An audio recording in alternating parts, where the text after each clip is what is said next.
Hi and welcome back to Block 7. Today we're gonna talk about another risk. So this is the series Potential Risks Holding Bitcoin, and today we're gonna talk about forking, especially of course about Bitcoin forking. What is forking and why is it a risk for your Bitcoin or for you holding Bitcoin, or what should you know about Bitcoin and the forking process? This is what we're gonna talk about today. So let's have a look. So if we look at the first slide here, you have to understand what forking is or who can fork, what it is all about. So because Bitcoin is open source, everybody can actually fork Bitcoin. And forking just means going to the code base. Most of the code is stored on GitHub. GitHub is a system where that programmers use to be able to manage the versions of code. Also for Bitcoin, there is a Bitcoin code hosted on GitHub. So you could just go to GitHub, download, so to say, the code and change the code, and you would have already your own Bitcoin. You of course can then name it Bitcoin Power or whatever you want to call it. So you would download the code, modify some things inside of the Bitcoin code. You could raise the supply, you could change everything you want basically in the code, and you would be able to run your own Bitcoin, so to say. There are some examples here on the slide. So the first is Bitcoin, the core, the original one, but then one of the most famous forks and one of the biggest forks is Bitcoin Cash. Roger Ver, which is the founder of Bitcoin Cash, decided some years ago he doesn't want to go the way anymore that Bitcoin goes. Roger Ver was a very big, a very popular Bitcoin supporter. He really helped quite a lot in promoting Bitcoin, but at the point he had the feeling Bitcoin Core is not going into the direction like it should go, because in the original paper from Satoshi Nakamoto there is actually written a peer-to-peer borderless cash system, and Bitcoin moved away from being cash. So this is the main reason why Roger Ver actually left the Bitcoin and went to fork his own Bitcoin Cash. There is also Bitcoin SV, which was forked recently. Then there's Bitcoin Gold, Bitcoin Diamond, and so on. The only things that are not forks, so to say, in this case that you see here are, for example, wrapped Bitcoin.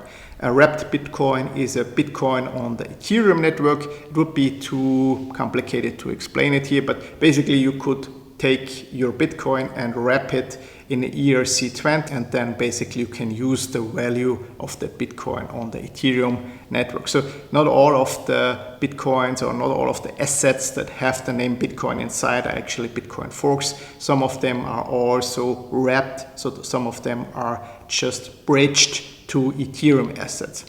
So everybody can download the code, everybody can fork Bitcoin.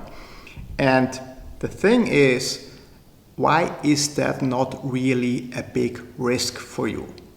Because if you would take, let's say, Facebook, if you would be able to download Facebook's code somewhere and you give it to your programmer or you program it yourself, you say, okay, I have the Facebook code now, I change it a little, I rename it, I change the logo and so on, and then you go out and send it to the world, make it public, and now you try to get everybody off of Facebook, joining your much better network, much better book, of course, but don't you think you will have big trouble to convince all the people to leave Facebook and come to you? So this is called the network effect. And in Bitcoin, you have the network effect not just on one part, you have the network effect on multiple layers. That means, first of all, you would have to convince the Bitcoin holders that your newly created Bitcoin power is much better than the original Bitcoin, it's much better than Bitcoin Cash, it's much better than Bitcoin SV. And if you would be successful in that, maybe you would achieve that some Bitcoin owners would give up their original Bitcoin and you would get them into your Bitcoin network and they would use your Bitcoin because your Bitcoin is so much better. Then another thing is also the Bitcoin miners. You need Bitcoin miners to confirm the transactions. And the problem is, if you just have a very few miners, then it's very easy to attack your network, to do a 51 attack on your network and basically steal the money of all your Bitcoin power Bitcoin holders. And the Bitcoin miners, of course, you could also go out and convince all the millions of Bitcoin miners to stop mining the original Bitcoin and start mining your coin. And there's so much more layers, of course, all the integrations that happened already in all the wallets. So to get adoption, you would have to go out and, of course, go to all the wallets and explain to them why they should actually implement your wallet or your Bitcoin in their wallet and why the exchanges should actually implement your Bitcoin. This is also a step. And then, of course, the institutions and so on. So just copying Bitcoin code sounds like it is a risk, but actually it is not, as you see, because you cannot copy the network. The network is the thing that happens. If you can manage to be much better and convince all the people, then it could work. But I think this is very unrealistically that you can or somebody can achieve this. So I would say it is not really a risk. It's just a theoretical risk, but it's far away from being a real risk. So I hope that was useful.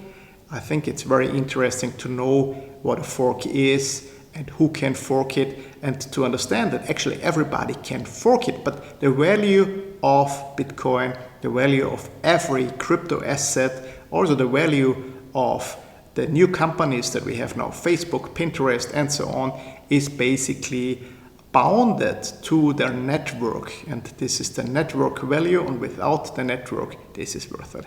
I hope that was useful, and I hope you're gonna subscribe to our channel. If you watch this on YouTube, give it a thumbs up, and if you want notifications, click the bell icon so you're not gonna miss any of the new videos we are doing.